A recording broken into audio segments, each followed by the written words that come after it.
दोस्तों सब्सक्राइब करें और इस बेल आइकन को दबाएं और पाएं वीडियो सबसे पहले। मैं भारत को भारतीयता की मान्यता के आधार पर फिर से खड़ा करना चाहता हूं, उस काम में लगा हूं। वो आपको जबरदस्ती ऑपरेट करता है। मैं आपको दो बातें कहना चाहता हूं कि कभी भी कोई डॉक्टर आपको कहता है कि हार्ट की आर्टरीज में, वेन्स में ब्लॉकेज है, 70% तक है, तब तो आप बिल्कुल हंसी खुशी रहिए, कोई चिंता की बात नहीं। 75 है, 80 है, 85 है, तो आप चिंता करिए और इस ब्लॉकेज को निकालने के लिए कुछ काम शुरू करिए। आप बोलेंगे ऑपरेशन है, ऑपरेशन उसका इलाज नहीं है। क्यों इलाज नहीं है मैं बताता हूं आपको। ऑपरेशन होता क्या है? एक ऑपरेशन है जिसमें आपको एंजियोप्लास्टी किया जाता है। एंजियोप्लास्टी में क्या होता है कि मैंने बताया, ये जो एक तरह की आर्टरी है, मान लीजिए इसमें से ब्लड जाना है और ये रुक गई है, तो डॉक्टर एक छोटी सी स्प्रिंग है वो आपके आर्टरी में डालेगा, कट करेगा, यहां से आर्टरी को उठाएगा और स्प्रिंग उसमें इंसर्ट कर देगा। वो स्प्रिंग इतनी बड़ी होती है, वो जो बॉल पेन में आपने देखा है कि स्प्रिंग होती है, एग्जैक्टली वही स्प्रिंग, एग्जैक्टली वही स्प्रिंग, बस उस पर मेडिकेशन किया हुआ होता है, दवा उस पर लपेटी हुई होती है।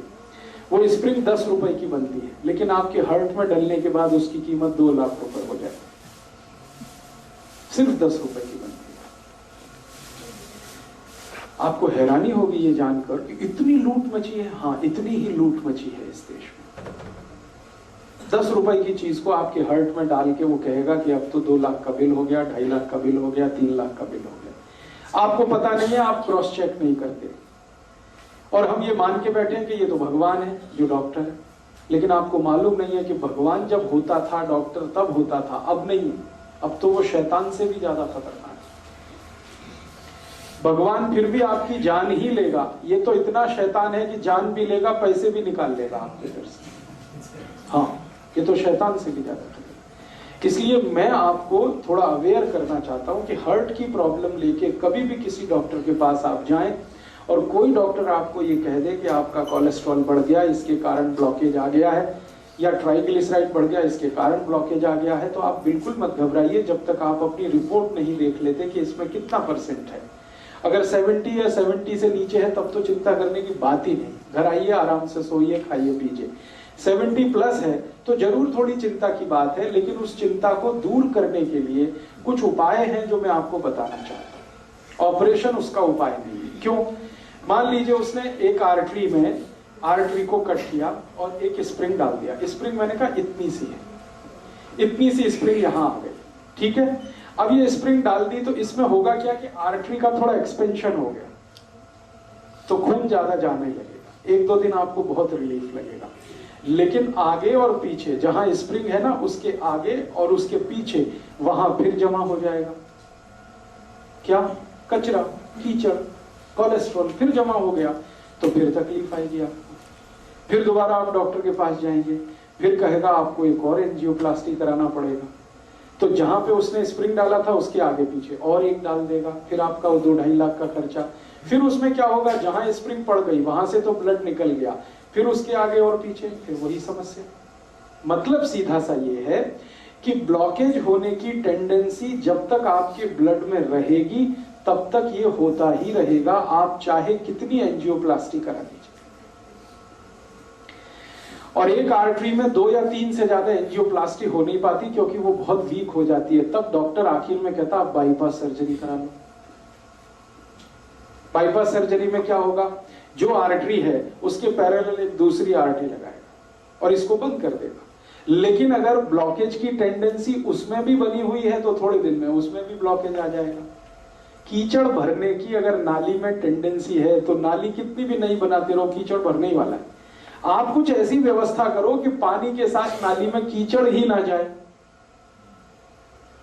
ब्लड में कोलेस्ट्रॉल बढ़े ही नहीं, ट्राइग्लिसराइड बढ़े ही नहीं। और कोलेस्ट्रॉल बढ़े तो वो बढ़े जो अच्छा वाला है, जिसको हम HDL कहते हैं। खराब वाला क्यों बढ़े? LDL और VLDL।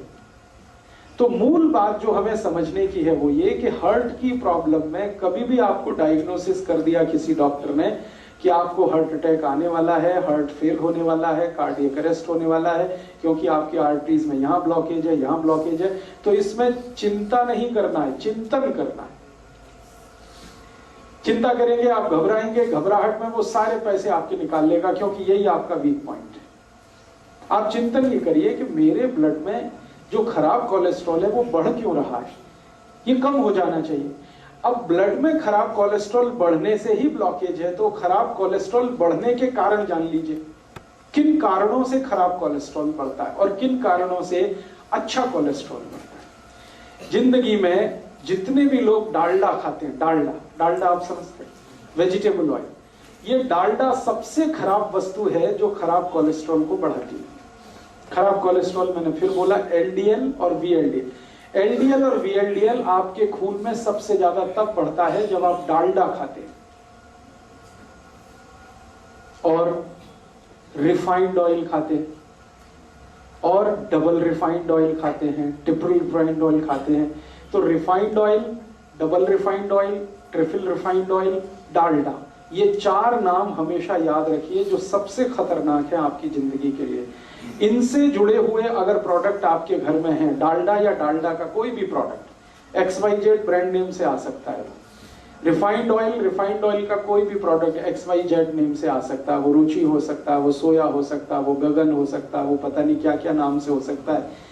ये सब वो प्रोडक्ट हैं जो आपके शरीर में खराब कोलेस्ट्रॉल का निर्माण करते हैं। खराब माने LDL और VLDL, उसके कारण आपको ब्लॉकेज। तो क्या करना चाहिए? इमीडिएट आपको फैसला करना चाहिए कि भाई हमारे घर में डालडा नहीं आएगा, हमारे घर में कोलेस्ट्रॉल खराब बढ़ाने वाला कोई भी प्रोडक्ट नहीं आएगा। तो डालडा हटा दीजिए, अपने भोजन से डालडा निकाल दीजिए और रिफाइंड ऑयल भी निकाल दीजिए, डबल रिफाइंड भी ऑयल निकाल दीजिए। तो रिफाइंड और डबल रिफाइंड और डालडा निकालते ही आपका कोलेस्ट्रॉल घटना शुरू हो जाए इमीडिएट। और अगर आप चाहें तो 3 महीने ऐसा खाना खा के देख लीजिए जिसमें डालडा की 1 बूंद भी ना डाली गई हो और रिफाइंड और डबल रिफाइंड ऑयल ना इस्तेमाल किया गया हो। 3 महीने में वो डॉक्टर ही कह देगा अरे आपका तो बहुत कम हो गया LDL और VLDL। तो कारण आपको पता होना चाहिए। कारण सबसे बड़ा जो है बैड कोलेस्ट्रॉल, खराब कोलेस्ट्रॉल जो हार्ट अटैक लाता है, कार्डियक अरेस्ट लाता है, उसको लाने वाला जो प्रोडक्ट है, जो वस्तु है आपके रसोई में, वो डालडा है, रिफाइंड ऑयल है, डबल रिफाइंड ऑयल है। अब आप उल्टा कहेंगे कि डॉक्टर तो सब बोलते हैं रिफाइंड ऑयल खाओ, हार्ट की प्रॉब्लम से बचना है तो डबल रिफाइंड खाओ और अच्छा है। डॉक्टर इसलिए बोलते हैं कि उनका आपस में एक दूसरे के साथ जबरदस्त कनेक्शन है। रिफाइंड और डबल रिफाइंड ऑयल बेचने वाली कंपनियों का डॉक्टरों के साथ कनेक्शन है।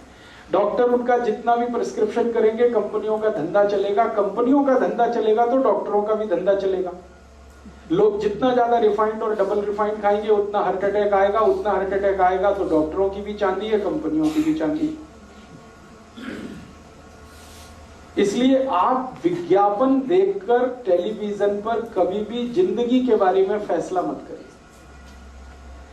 टीवी पर ऐसे ऐसे विज्ञापन आते हैं, कोई पत्नी अपने पति के बारे में बात करती हुई कहती है कि इनको तो ये तकलीफ है तो मैं उसी दिन से सोया वनस्पति ऑयल ले आई, तो ये ऑयल ले आई, तो वो ऑयल ले आई। बस यही खतरनाक, क्योंकि एक भी विज्ञापन सच नहीं होता और सच विज्ञापन करने की उनकी कोई जवाबदारी नहीं है, क्योंकि सरकार ने उनको झूठ बोलने का लाइसेंस दिया। एक भी विज्ञापन सच नहीं होता और सच बात विज्ञापन में बताई नहीं जाती। तो आप टीवी विज्ञापन देखकर कभी भी ये डिसाइड मत करिए कि हमारे घर में क्या लाना है क्या नहीं लाना। वो ऑयल के बारे में है तब तो बहुत कॉशियस नहीं। तो आप जैसे ही डालडा हटाएंगे, जैसे ही ये रिफाइंड और डबल रिफाइंड ऑयल हटाएंगे, 3 महीने आप देशी घी में खाना बना के खा लीजिए, देशी घी, आप देखेंगे आपका कोलेस्ट्रॉल कम होना शुरू हो जाएगा, ट्राइग्लिसराइड कम होना शुरू हो जाएगा।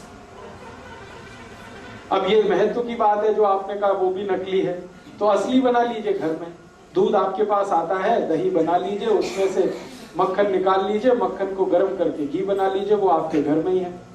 मेरा कहने का मतलब ये है कि आप घी के लिए देशी घी जितना ज्यादा खाएंगे बैड कोलेस्ट्रॉल उतना कम बनेगा, डालडा जितना खाएंगे बैड कोलेस्ट्रॉल उतना ज्यादा बनेगा, रिफाइंड और डबल रिफाइंड खाएंगे और ज्यादा बनेगा। तो पहली बात अपने जीवन में याद रखिए कि हार्ट से जुड़ी हुई किसी भी प्रॉब्लम में तेल तुरंत बदल दीजिए। फिर आप बोलेंगे अच्छा डालडा छोड़ दिया, तो डालडा छोड़ के घी पे आ जाइए। और घी में मैं आपसे कह चुका हूं कि गाय का हो तो बहुत अच्छा है। गाय का घी जिस पर 12 साल मैंने रिसर्च किया है, 1 ग्राम भी कोलेस्ट्रॉल नहीं बढ़ने देता। गाय के घी में ऐसी तासीर है। हाँ मैं बताता हूँ, 1 मिनट। गाय का घी 12 साल तो मैं रिसर्च कर लिया, हजारों साल हमारे ऋषि मुनियों ने रिसर्च कर लिया। गाय का घी 1 ग्राम भी कोलेस्ट्रॉल किसी का बढ़ने नहीं देता, कितना भी खा ले आप, 1 ग्राम भी नहीं बढ़ने देता। बढ़ने देता है जो घी, वो भैंस का है। तो जिनको हार्ट की प्रॉब्लम है उनको भैंस का घी तो छोड़ ही देना अच्छा है, गाय का घी कहीं से अरेंज करना। अब आप बोलेंगे गाय नहीं है तो गाय लाइए, गौशाला है पटियाला में, वो गौशाला वालों से निवेदन करिए, वो देशी गाय पालेंगे, आपको घी भी देंगे, दूध भी मिलेगा। ये सारी समस्याओं का समाधान हम कर सकते हैं। बात जो मोटी समझने की है वो गाय के घी की है। दूसरी जानकारी कि आपके घर में तेल एकदम शुद्ध लाइए। ये जो रिफाइंड तेल है ना, ये छोड़ दीजिए, शुद्ध तेल लाइए। शुद्ध तेल कैसा? सरसों आपके बाजार में मिलती है, सरसों लेके जाइए, तेल निकालने वाली मशीन को दीजिए कि भाई मेरा तेल निकाल के दो। तो जिस कंडीशन में वो तेल निकाल के देता वही शुद्ध है। ज्यादा से ज्यादा उसको फिल्टर करा लीजिए। एक फिल्टर्ड ऑयल आता है और एक रिफाइंड ऑयल आता है। रिफाइंड ऑयल गलती से भी मत लाइए, फिल्टर्ड लाइए। फिल्टर माने छान के, बस इतना ही है, उसमें कुछ केमिकल मिक्सिंग नहीं है। तो आप फिल्टर ऑयल लाएंगे, सरसों का लाएं तो, नारियल का लाएं तो, मूंगफली का लाएं तो, तिल का लाएं तो, जो तेल आप खाते हैं। वैसे आपके लिए सबसे अच्छा तेल सरसों का ही है, क्योंकि हम नॉर्थ बेल्ट में जितने भी लोग रहते हैं सबके लिए सरसों बहुत अच्छी है। तो सरसों का तेल तो सबसे ही अच्छा है, लेकिन कोई लोग ऐसे भी हैं जो नारियल का तेल खाते हो या मूंगफली का खाते हो या तिल का खाते हो, उनके लिए भी मेरा यही रिक्वेस्ट है कि शुद्ध तेल लाइए। नारियल का लाएं तो, तिल का लाएं तो, मूंगफली का लाएं। तो आप कहेंगे वो बहुत गाढ़ा होता है। मैं आपको एक जीवन का ऐसा सच बताना चाहता हूं जो डॉक्टर जानता है लेकिन वो बताता है। तेल जितना गाढ़ा होगा उतना अच्छा, दूध जितना पतला होगा उतना अच्छा। तेल जितना गाढ़ा होगा उतना अच्छा, दूध जितना पतला होगा उतना अच्छा। अब पतला दूध आपको चाहिए तो वो गाय पे ही मिलेगा, भैंस का तो नहीं मिलेगा। और गाढ़ा तेल चाहिए तो शुद्ध तेल ही गाढ़ा होता है, रिफाइंड तेल तो बिल्कुल पानी के जैसा है। तेल को जब शुद्ध रूप में हम प्राप्त करते हैं, फिर इसको रिफाइन करने के लिए जो केमिकल्स मिक्स किए जाते हैं वो खतरनाक है हार्ट के। वो सब हमारे एलडीएल और वीएलडीएल को बढ़ाने वाले हैं वो सारे। मेरे कुछ मित्र हैं जो डॉक्टर हैं, हार्ट स्पेशलिस्ट हैं, अलग अलग गांव में, माने अलग अलग शहरों में काम करते हैं। हम सबका एक ग्रुप है। हमने ग्रुप स्टडी किया पिछले 10 साल कि जिसके क्लिनिक में, जिसके पास भी हार्ट अटैक का पेशेंट आता है, ऑपरेट करने के पहले उसका पूरा हिस्ट्री लेना, तब ऑपरेशन करना। और हिस्ट्री में पहला ही सवाल हम पूछते हैं, तेल कौन सा खाते हो? तो 10 साल जितने भी मरीजों के बारे में हमने जानकारी इकट्ठी की, 90% मरीज वो थे जिनको हार्ट अटैक आया और रिफाइंड तेल खाते, और डबल रिफाइंड खाते, उनको और जल्दी आता है। और जो मरीज हमको आके बोलते हैं कि जी हम तो शुद्ध तेल खाते हैं, प्योर तेल खाते हैं, वो सिर्फ 10% ही है। माने 90% खतरा ज्यादा है हार्ट अटैक होने का जब आप रिफाइंड तेल खा रहे हैं, डालडा खा रहे हैं, डबल रिफाइंड खा रहे हैं। तो तेल बदल दीजिए, घी बदल दीजिए। डालडा की जगह देशी घी लाइए। देशी घी गाय का होगा तो बहुत अच्छा है, नहीं तो भैंस का ला रहे हैं तो मात्रा थोड़ी कम करिए, ज्यादा मत खाइए। जितना खा सकते, जितना पचा सकते हैं उतना ही खाइए। ये महत्व की बात है कि घी, देशी घी कभी भी गाय का होगा तो 1 ग्राम भी कोलेस्ट्रॉल नहीं बढ़ाएगा। इसमें आप बिल्कुल बेफिक्र रहिए, क्योंकि 10 साल मैं कर चुका हूं ये काम, और मुझसे पहले पुराने वैद्यों ने सैकड़ों साल ये काम करके देख लिया। हमारे पुराने जमाने का याद करिए, हमारे दादा दादी, नाना नानी आधा आधा कटोरी घी खाते, किसी को हार्ट अटैक नहीं था। हाँ, बस यही बात है महत्व की। मेहनत भी करते थे, खेत में जाते थे, हल चलाते थे, कुदाली चलाते थे, 10-10 किलोमीटर पैदल जाते थे, कंधे पर वजन रख के चले जाते थे, तो मेहनत उनकी होती थी। इसका मतलब ये है कि प्रॉब्लम जो है वो घी के साथ नहीं है, प्रॉब्लम आपके एटीट्यूड के साथ है कि आप अगर मेहनत कर रहे हैं तो घी बिल्कुल पचेगा, आपको चिंता मत करिए। आप कुछ भी मेहनत नहीं कर रहे हैं तो वही घी मारेगा फिर आपको। तो घी का कसूर नहीं है, कसूर आपका है। आप मेहनत नहीं करते। छोटे छोटे काम में भी हम मेहनत से अब चुराने लगे हैं अपना जी। ट्रैक्टर आ गया तब से तो और ज्यादा जी चुराना हमने शुरू कर दिया है। हर काम के लिए और स्कूटर या मोटरसाइकिल यूज करते हैं, कार यूज करते हैं, सब्जी भी लेने जाएंगे तो उसके लिए हमें ये सब लगता है। पैदल चलना हमारा इतना कम हो गया है, पहले बहुत पैदल चला जाता था, साइकिलें होती थी, पैदल चलते थे, तो ये सब फिजिकल वर्क पहले था, अभी बहुत कम है। तो इसमें घी का क्या दोष है? आप घी को गाली क्यों देते हैं? अपने को गाली दीजिए ना, हम मेहनत नहीं करते, हम निकम्मे हो गए, हम कामचोर हो गए, इसलिए ये प्रॉब्लम। इसमें घी का कोई दोष नहीं। घी का दोष तब आएगा जब आप मेहनत भी करें और उसके बाद भी आपका कोलेस्ट्रॉल बढ़े तब, लेकिन ऐसा कभी हुआ नहीं आज तक। मेहनत करने वालों को घी बहुत अच्छे से डाइजेस्ट होता है। तो इसलिए आप घी तो रखिए, देशी घी अपने घर में, रसोई में। डालडा निकालिए, रिफाइंड और डबल रिफाइंड हटाइए, तो तुरंत आपका कोलेस्ट्रॉल घटना शुरू हो जाएगा। दूसरी एक जानकारी मैं कल दे चुका हूं, आपको रिपीट कर रहा हूं, जैसे ही नमक बदल देंगे आपका कोलेस्ट्रॉल कम हो जाएगा। नमक कल मैंने बताया, समुद्री नमक छोड़कर आप सीधा नमक पे आ जाएंगे, काले नमक पे आ जाएंगे, कोलेस्ट्रॉल अपने आप गिरने लगेगा, ट्राइग्लिसराइड गिरने लगेगा। तो ये दूसरी बात याद रखिए। और तीसरी बात ये याद रखिए कि जितनी ज्यादा छिलके वाली दाल और छिलके वाली सब्जियां खाएंगे उतना ही कोलेस्ट्रॉल आपका घटता चला जाएगा। छिलके वाली दाल और छिलके वाली सब्जियां, जैसे लौकी है, तोरई है, टिंडा है, कद्दू है, करेला है, इन सब सब्जियों में हम छिलका उतारते हैं। ये मत उतारिए, छिलका उतारना बंद कर दीजिए, क्योंकि सब्जियों का सबसे ज्यादा प्रोटीन छिलके में है और फाइबर भी छिलके में।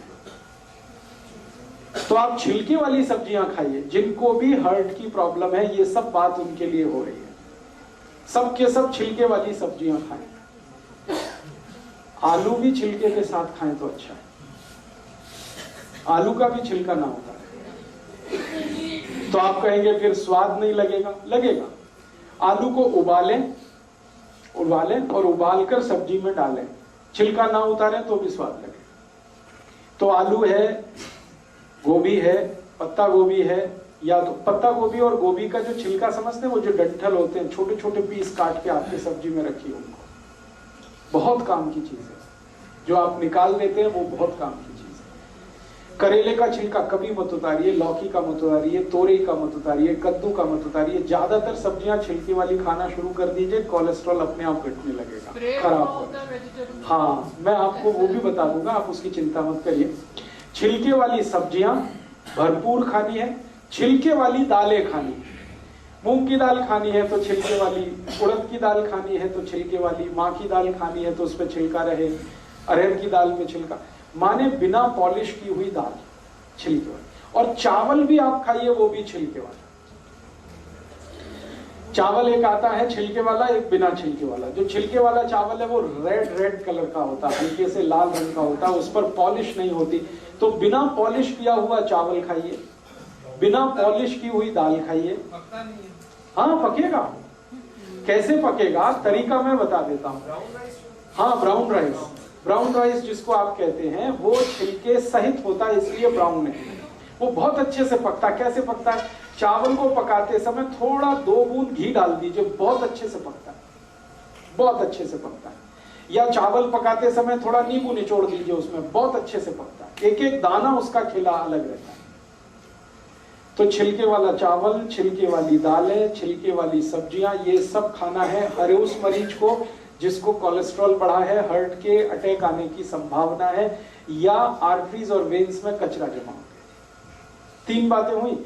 चौथी बात और एक जानकारी दे दूं कि जो रोटी आप खा रहे हैं, रोटी मोटे अनाज की खाइए।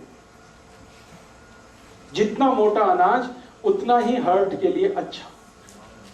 जैसे मक्की है, बहुत अच्छी है हार्ट के लिए। बाजरी है, बहुत अच्छी है हार्ट के लिए। ज्वारी है, बहुत अच्छी है हार्ट के लिए। गेहूं उतना अच्छा नहीं है हार्ट के लिए। अगर गेहूं खाना ही है तो अकेला गेहूं मत खाइए, उसमें मिक्स करिए। क्या मिक्स करें? थोड़ा चना मिक्स कर दीजिए, थोड़ा सोयाबीन, थोड़ी ज्वारी, ऐसी चीजें मिक्स करिए जो मोटे अनाज में आती है। फिर उसकी रोटी बनाइए, मिस्सी रोटी कहते हैं या क्या रोटी कहते हैं, मिस्सी रोटी, यस, वो खाइए आप। गेहूं की रोटी कभी भी मत खाएं, ना खाएं वो सभी पेशेंट जिनको हार्ट की प्रॉब्लम है। मिस्सी रोटी खाएं, मोटी रोटी खाएं। और जब गेहूं आप पीसने के लिए लेके जाते हैं चक्की पर, और गेहूं के साथ बहुत सारी चीजें, तो उसको बोल करके मेरा आटा मोटा पीसो, बारीक मत पीसो। और बिना रोले तो हाँ, मेरा आटा मोटा पीसो, बारीक मत पीसो। और वो आटा घर में लाके कभी भी छलनी से छानना नहीं, क्योंकि उसकी जो चोकर आपने निकाल दी वही आपके हार्ट को बचाने वाली है। जो ऊपर के छिलके हैं, जो चोकर है, वही आपके खून को पतला करती है। तो इसलिए इस तरह से आप अपने लाइफ को थोड़ा एडजस्ट करिए। अगर हार्ट की प्रॉब्लम, अगर आपने ये सब शुरू कर दिया और थोड़ी 2-3 चीजें और अगर कर सकें तो बहुत अच्छा है। शाम को मैंने कहा खाने के बाद कम से कम 1000 कदम पैदल चलना, आपको वॉकिंग करना शाम को बहुत जरूरी है।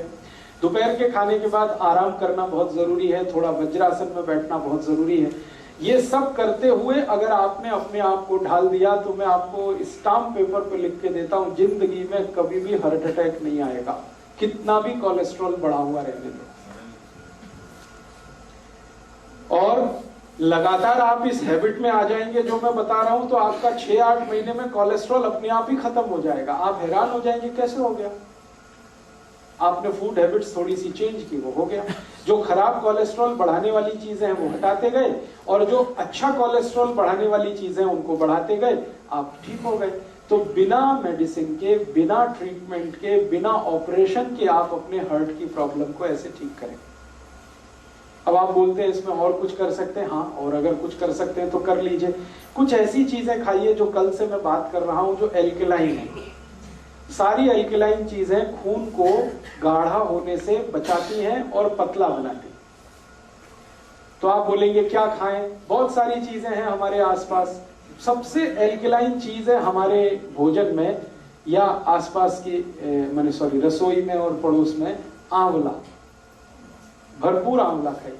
अब भरपूर आंवला खाने से मतलब नियमित रूप से आंवला खाइए, ये नहीं कि 1-2 किलो एक बार में खा जाए। भरपूर खाने का माने नियमित खाइए, 6 महीने, 8 महीने, साल भर 2 आंवले रोज खा लीजिए। जिनको भी हार्ट की प्रॉब्लम है, ड्राई खा लें, चटनी बना के खा लें, मुरब्बा बना के खा लें। फिर कोई बोलेगा मुझे डायबिटीज भी है और हार्ट की भी प्रॉब्लम है, तो जो डायबिटिक है वो मुरब्बे वाले आंवले को पानी में धो के उसे खा लें। आंवले की कैंडी आती है उसे खा लें। आंवला किसी भी रूप में खाना, बहुत खून को व्यवस्थित करता है आंवला, एक चीज।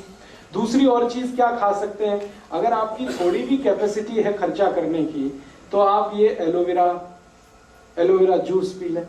बहुत एल्कलाइन है और खून को एकदम व्यवस्थित कर देता है। एलोवेरा जूस आसानी से उपलब्ध है, पटियाला में मिलता है। गुरप्रीत भाई से आप संपर्क कर लें, उनके पास व्यवस्था है। और भी कहीं मिलता हो, स्वामी रामदेव जी के यहाँ मिलता है, वहां से भी आप ले सकते हैं।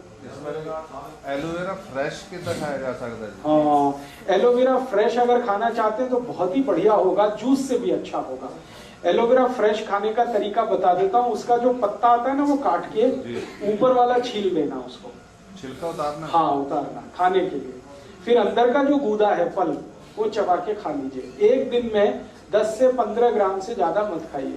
बहुत कड़वा है, बहुत तीखा है। उसको ग्राइंड करके पानी में, हाँ, ले सकते हैं, ग्राइंड करके पानी में ले सकते हैं। उसकी चटनी ले सकते हैं, चबा के खा सकते हैं, कैसे भी खा सकते हैं। अचार आता है तो अचार खा लीजिए। एक सर, उसका जो छिलका है, दूसरी चीजों का तो छिलका खाना है। हाँ, एलोवेरा का छिलका ही एक है जिसको आप डाइजेस्ट नहीं कर सकते। वो डाइजेस्ट आप कर नहीं पाएंगे, इसलिए मैंने उतरवा दिया। बाकी सभी छिलके आप डाइजेस्ट कर पाते हैं। तो एलोवेरा का गूदा ले लीजिए। ऐसे ही हमारे पास बहुत एल्कलाइन चीज है, गाजर। अभी 4 महीने गाजर का सीजन आ गया, खूब गाजर खा लीजिए। माने नियमित रूप से, खूब जहां भी मैं शब्द इस्तेमाल करूंगा, नियमित रूप से 3-4 महीने खा लीजिए। 2 गाजर रोज, 3 गाजर रोज चबा के खा लीजिए। बहुत एल्कलाइन है गाजर। मूली है जी, डायबिटीज वाले जरूर खा लें। भगवान का बनाया हुआ कोई भी मीठा पदार्थ डायबिटीज वाले खूब खाएं। आदमी का बनाया हुआ कुछ ना खाएं। ये सारी खतरनाक बीमारी आदमी के बनाए हुए मीठे पदार्थ में, जिसमें वो चीनी डाल दे। गाजर भगवान की बनाई है, आप खूब खाएं जी। जूस के लिए उसके प्रिस्क्राइब है बॉटल के ऊपर 30 ml टू 50 ml आप लें। 30 ml की तो जरूरत नहीं है, वो उन्होंने प्रेस्क्रिप्शन दिया है, शायद वो बहुत हाई डिग्री किसी पेशेंट को ध्यान में रख के। मैं आपको कह रहा हूं कि 10 से 15 ml ही पर्याप्त है। 30 ml बहुत ज्यादा है, नॉर्मल आदमी के लिए ठीक नहीं। वो बोतल पे इसलिए भी लिखा गया है कि बिके, सब जगह बेचने का प्रॉब्लम आ गया ना। तो आपको तो मैं बता रहा हूं उस हिसाब से कि न्यूनतम दवा लेके या बिना किसी दवा के आप अपनी जिंदगी को कैसे मैनेज कर सकते। तो एल्कलाइन चीजें हैं, गाजर है, आंवला है, टमाटर है, पत्ता गोभी है, फिर बंद गोभी है, फिर ये आपके पास मूली है, फिर चौलाई है, फिर सरसों है जो आजकल साग के रूप में, ये सब एल्कलाइन है, सब हार्ट के लिए टॉनिक है ये सब। तो इन चीजों का इस्तेमाल करते हुए भोजन में देशी घी या तो शुद्ध तेल का इस्तेमाल करते हुए, नमक बदलते हुए आप चल पड़िए जिंदगी के रास्ते पर। एक बार अगर अटैक आ चुका है पुराने किसी समय में, दोबारा कभी नहीं आएगा। और जो भी ब्लॉकेज है वो बिना किसी दवा के अपने आप ही निकल जाएगा, क्योंकि बॉडी में ब्लॉकेज बनाने की टेंडेंसी है तो निकालने की भी टेंडेंसी है। दवा खाने की इसके लिए जरूरत नहीं है, मेडिसिन की इसके लिए बिल्कुल जरूरत नहीं है। अब एक आखिरी बात बता देता हूं, इमरजेंसी आ जाए, मान लो इमरजेंसी क्या होती है, आपने जैसा मैंने कहा वैसे सब मैनेज किया आपने, ठीक है, और शायद कोलेस्ट्रॉल आपका इतना बढ़ा हुआ हो कि ब्लॉकेज 99% पहुंच गया हो। उस कंडीशन में उसको रिड्यूस होने में 6-8 महीने लगते हैं। इस बीच में कभी इमरजेंसी आ गई तो, इमरजेंसी माने अटैक ही आ गया मान लो, तो भी घबराइए मत। मैं आपको एक जानकारी देना चाहता हूं कि 99% पेशेंट में ऑटोमेटिक बाईपास होता है। भगवान ने ऐसी व्यवस्था बनाई है शरीर में,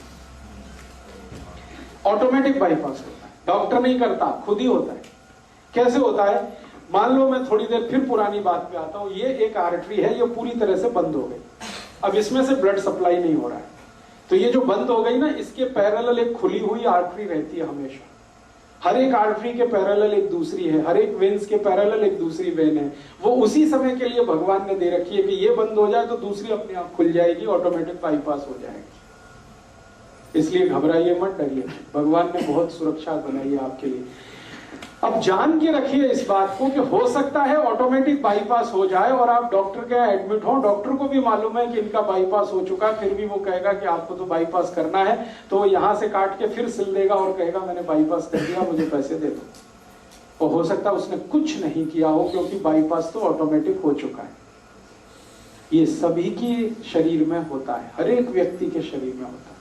हृदय की व्यवस्था ऐसी भगवान ने बनाई। तो ऑटोमेटिक बाईपास 99% केसेस में होता है। 1% केस में नहीं हो पाता जब हार्ट फेल हो जाता है, उसी समय नहीं हो पाता, बाकी तो अटैक में तो होता ही है।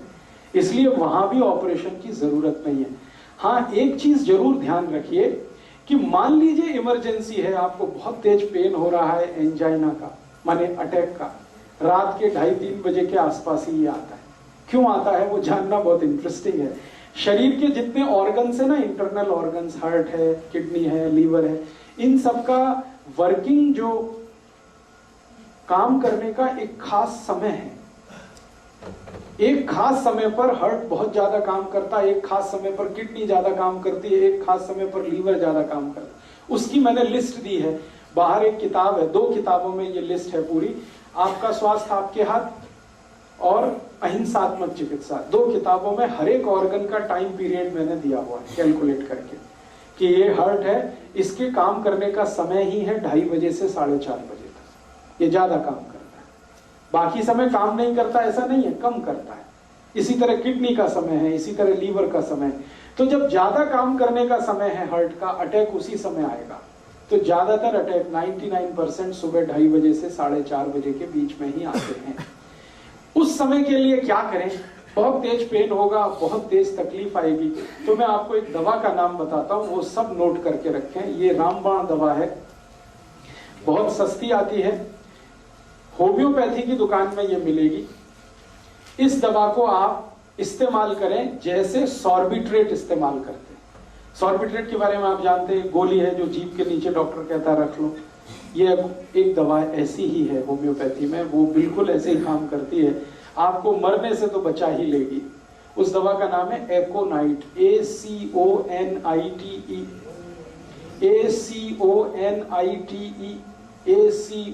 ACONITE, एकोनाइट। इसके आगे एक नंबर लिखना पड़ेगा, नंबर नहीं मिलेगी, 200 लिख दीजिए। एकोनाइट 200, ये लिक्विड फॉर्म में 5 मिलीलीटर की शीशी खरीद के रखिए, 10 रुपए की आती है, और उतनी शीशी से 100 लोगों की जिंदगी आप बचा सकते हैं। क्या करना है इसको, जब बहुत तेज एंजाइना का पेन है, हार्ट एरिया में, हार्ट रीजन में बहुत तेज पेन हो रहा है, इस दवा की एक बूंद जीभ पे डाल दीजिए पेशेंट पे, एक ही बूंद।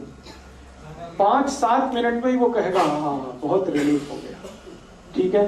फिर एक और बूंद डाल दीजिए 5-7 मिनट के बाद, फिर कहेगा और रिलीफ हो गया, और एक बार डाल दीजिए, बस 3 बार डाल के छोड़ दीजिए और भूल जाइए, और उसको भी कह दीजिए कि तुम भी भूल जाओ, फिर कुछ प्रॉब्लम नहीं है। डॉक्टर के पास भी जाने की जरूरत नहीं है, एंजियोग्राफी भी कराने की जरूरत नहीं है। अगर आप कराना चाहें तो पैसे ही खर्च होने वाले हैं आपके, और कुछ उससे ज्यादा नहीं निकलेगा। आपने उसको रोक लिया मरने से, अब क्या करना है वो मैं पीछे सब बता चुका हूं। उसका घी बदलवाइए, उसका तेल बदलवाइए, उसका दूध बदलवाइए, भैंस का पी रहा है तो गाय का लाइए, घी ला रहा है तो गाय का लाइए, फिर उसको कहिए नमक बदलो, फिर छिलके वाली दालें शुरू करो, छिलके वाली सब, ये सब उसको शुरू कर दीजिए उसकी डाइट, और 5-6 महीने के बाद वो बिल्कुल नॉर्मल हो जाए। सेकंड ड्रॉप 5 से 7 मिनट्स के 5 to 7 मिनट्स, एक ड्रॉप डाला 5 to 7 मिनट, दूसरा डाल दिया 5 to 7 मिनट, तीसरा डाल दिया, बस 3 ड्रॉप डाल के छोड़ दें। ये एक छोटी सी जानकारी मैंने आपको हार्ट और हार्ट से होने वाली प्रॉब्लम्स के बारे में दी है। अब एक आखिरी जानकारी और दे देता हूं कि हमारी रसोई घर में एक बहुत अच्छी मेडिसिन है जो इन सब काम को बड़े आसानी से करती है। हार्ट में अगर ब्लॉकेज आ गया तो उसको निकालेगी, कोलेस्ट्रॉल बढ़ गया है तो उसको घटाएगी, कचरा जमा हो गया खून में तो उसको साफ करेगी। उस मेडिसिन का नाम है मेथी दाना। मेथी दाना बारीक, ये जो मेथी दाना है पीला पीला होता है, खाने के बाद देखेंगे तो बहुत कसेला होता है, कड़वा होता है। ये बहुत अच्छा टॉनिक है हार्ट के लिए। मेथी दाना नियमित रूप से हर उस पेशेंट को देना है जिसको अटैक आने की संभावना है या आ चुका है। एकोनाइट तो दे ही दिया, वो तो उस समय के लिए बच गया, भगवान की दुआ हो गई उसके ऊपर, ऐसा समझ। हाँ, जो बारीक होता है वो काम का है, जो बड़ा वाला है वो अचार के काम का है। छोटा मेथी दाना वही काम का है। अब इसको खाना कैसे है, हर उस पेशेंट को ये देना पड़ेगा जिसको ब्लड में कोलेस्ट्रॉल ज्यादा है, ट्राइग्लिसराइड ज्यादा है, कचरा जमा हो गया, कीचड़ भर गया, उसको साफ करने के लिए 1 चम्मच छोटा वाला मेथी दाना 1 गिलास गर्म पानी में रात को रखना, रात भर उस पानी को रखना, सवेरे वो पानी सिप सिप करके पीना, क्योंकि पानी पीने का नियम जो बताया वो ध्यान रखना, और मेथी दाना चबा के खाना, बस इतना सा काम करना। नहीं, बिल्कुल नहीं। रात को गर्म पानी में 1 गिलास, कांच का गिलास रहना चाहिए, उसमें 1 छोटा चम्मच मेथी दाना, छोटा मेथी दाना वो डाल के रख दीजिए, रात भर रखा रहने दीजिए, सवेरे पानी को सिप सिप करके पी लीजिए और उस दाने को चबा के खा लीजिए। हाँ, डालते समय पानी गर्म जरूरी है। दोबारा पीते वक्त पानी गर्म करने की जरूरत नहीं, क्योंकि वो मेथी से ही बहुत गर्म हो चुका है, तासीर बदल जाती है उस पानी की, रंग बदल जाता है, आप देखेंगे पानी पीला हो जाएगा। लगभग 3 से 4 महीने लगातार, 90 से 120 दिन लगातार। फिर क्या करना है, 90% केसेस तो इतने में ही ठीक हो जाते हैं, 90 से 120 दिन में, लेकिन 10% केसेस ज्यादा कॉम्प्लिकेटेड है तो उनको शायद ज्यादा चलाना पड़ेगा। तो मेथी दाने का एक नियम है, वो ये कि 90 से 100 दिन देने के बाद 15-20 दिन के लिए उसको ब्रेक दे दीजिए, 15-20 दिन के लिए, और फिर वापस 90 दिन चला सकते हैं। तो 2 बार से ज्यादा शायद रिपीट मैंने आज तक किसी पेशेंट को नहीं किया, 2 रिपीटिशन में ही सब क्लियर कर देता। अब मेथी दाने में कुछ ऐसे केमिकल्स हैं जो खून को बहुत अच्छे से साफ करते हैं, साफ माने खून में जो कीचड़ वाला हिस्सा है, बैड कोलेस्ट्रॉल, वो सब खत्म कर देते हैं मेथी दाने के केमिकल्स। तो ये हमारे रसोई की बहुत अच्छी एक दवा है। और एक अच्छी दवा बता देता हूं, इसी के साथ चाहे तो वो ले सकते हैं, नहीं तो ये या वो दोनों में से कोई एक ले सकते। स्वामी जी अक्सर वो आपको बताते हैं लौकी का रस। ये लौकी का रस भी वही काम करता है जो मेथी दाना करता है। लौकी का रस आप जानते हैं, छिलका नहीं उतारना, लौकी के छोटे टुकड़े करके कद्दूकस में पीस के उसमें या मिक्सर में पीस के रस निकाल लेना। उस रस में तुलसी पत्ता, धनिया पत्ता और पुदीना पत्ता, ये कम से कम 5 से 10 तीनों, 5 पत्ते धनिया, 5 पत्ता पुदीना, 5 पत्ता तुलसी, या 10 पत्ते धनिया, 10 पत्ता पुदीना, 10 पत्ते तुलसी, ये तीनों मिक्स करके चटनी बना के, चटनी माने उसमें कुछ मिलाना नहीं, खाली पीसना, पीस के उसको रस में मिलाना, लौकी के रस में। और इस रस की मात्रा 1 कप, 1 कप माने 150 ml। फिर से रिपीट करता हूं, लौकी का रस निकालना है बिना छिलका उतारे, और उसमें 5 से 10 पत्ते धनिए का, 5 से 10 पत्ते पुदीने का, 5 से 10 पत्ते तुलसी का, तीनों पीस के डालना है। 1 कप रस होगा और इसमें तीनों पत्ते पीस के डाल दिए। अब ये पीना है। इसको सबसे अच्छा पीने का समय है सवेरे खाली पेट, और अगर सवेरे खाली पेट कोई नहीं पी पाता, कारण कुछ भी हो उसका, तो दोपहर को खाने के बाद तो जरूर लेना है, शाम को ये नहीं ले सकते। सवेरे तो खाली पेट पानी भी पीना जी, हाँ। चਿਰ बाद तो पानी पीने के लगभग 40 मिनट बाद, 40 से 45। एलोवेरा का जूस भी है जो बनाना घर में, वो भी हाँ, उसमें और 40 मिनट जोड़ दीजिए। पानी ले लीजिए, एलोवेरा जूस ले लीजिए, फिर 40 मिनट जोड़ के और आप ये रस ले लीजिए लौकी का, और अगर कुछ लेना है तो 40-45 मिनट गैप रखिए। हर एक दवा से दूसरी दवा के बीच में 40 मिनट से लेकर 1 घंटे का गैप बहुत जरूरी है। आयुर्वेद की कोई भी दवा खाने के इमीडिएट बाद ले सकते हैं। अब आप पूछेंगे खाने के इमीडिएट बाद तो लस्सी पीनी है, तो लस्सी पी लीजिए, फिर 40 मिनट बाद ले लीजिए। खाने के इमीडिएट बाद लेंगे, उसके आगे नहीं जा सकते, माने लंच टाइम तक आपको ये पी लेना है। शाम का समय इसके लिए अच्छा नहीं है। खाने तो बाद जी लस्सी है जो दही आ रही या रड़के आ रही मक्खन निकाल के। जिनको हार्ट की प्रॉब्लम नहीं है वो मक्खन ना निकाले, और जिनको हार्ट की प्रॉब्लम है वो मक्खन निकाल के। तो ये एक दवा मैंने बता दी। एक दवा हो गई मेथी दाना, हाँ हमेशा, हाँ पहले पानी, फिर एलोवेरा लेना है तो एलोवेरा, आंवला लेना है तो उसी के साथ एलोवेरा के साथ, फिर 40 मिनट 1 घंटे के बाद मेथी लेना है। इस तरह से आप शेड्यूल करिए। हर चीज का एक शेड्यूल एक याद रखिए, लिक्विड चीज सबसे पहले, सॉलिड चीज उसके बाद। अब मेथी दाने में कुछ तो सॉलिड पार्ट है और एलोवेरा जूस में कुछ भी सॉलिड नहीं है, तो पहले लिक्विड बाद में सॉलिड, सवेरे का ये नियम। और एक दो जब दवाएं बता देता हूं इसी तरह की जो काम में आएंगी हार्ट के लिए। आपको अपने ही रसोई में इसी तरह की और एक बहुत अच्छी दवा है, अर्जुन की छाल, वो भी बहुत एल्केलाइन है। इस अर्जुन की छाल का पाउडर आता है, आप उसको यूज करिए हार्ट के प्रॉब्लम के लिए, जिनको भी है कोलेस्ट्रॉल ज्यादा या ट्राइग्लिसराइड ज्यादा या खून में कीचड़ जमा है, जो मैंने बोला था। अर्जुन की छाल बाजार में मिलती है, 30-40 रुपए किलो है। इसमें शहद मिला के, शहद नहीं मिला सकते तो गुनगुने पानी में मिला के, है जी, 100 रुपए किलो, तब तो आपको ठग लिया किसी ने। अगर आप उसको थोक बाजार से खरीदेंगे 30 से 40 रुपए किलो से ज्यादा भाव नहीं है उसका, पूरे भारत। आप थोक में खरीद लीजिए ना, मैं कह रहा हूं मार्केट थोक में जाइए, 30 से 40 रुपए किलो से ज्यादा भाव ही नहीं है उसका। तो आप जो है अर्जुन की छाल का पाउडर, इसको भी इस्तेमाल कर सकते हैं हार्ट पेशेंट के लिए, ये भी बहुत एल्केलाइन है। और एक दो चीजें बताता हूं जो इसी तरह से एल्केलाइन है और हार्ट के लिए बहुत। पाउडर ही लेना अर्जुन की छाल, शहद लेना है, शहद नहीं है तो गुनगुने पानी में मिला के लेना है। हाँ क्वांटिटी माफ करिए, भूल गया। कभी भी लेना है अर्जुन की छाल का पाउडर एक बार में तो आधा टी स्पून, एक टेबल स्पून है, एक टी स्पून आधा, इतना ही लेना है एक बार में, एक दिन में। फिर दूसरे दिन लेना है, फिर उतना ही। 3 महीने लगातार आप इसे भी ले सकते हैं, अर्जुन की छाल। और माफ करिएगा, ये जितनी चीजें बता रहा हूं ये सब ऑल्टरनेटिव के रूप में बता रहा हूं, एक साथ सब मत ले लेना।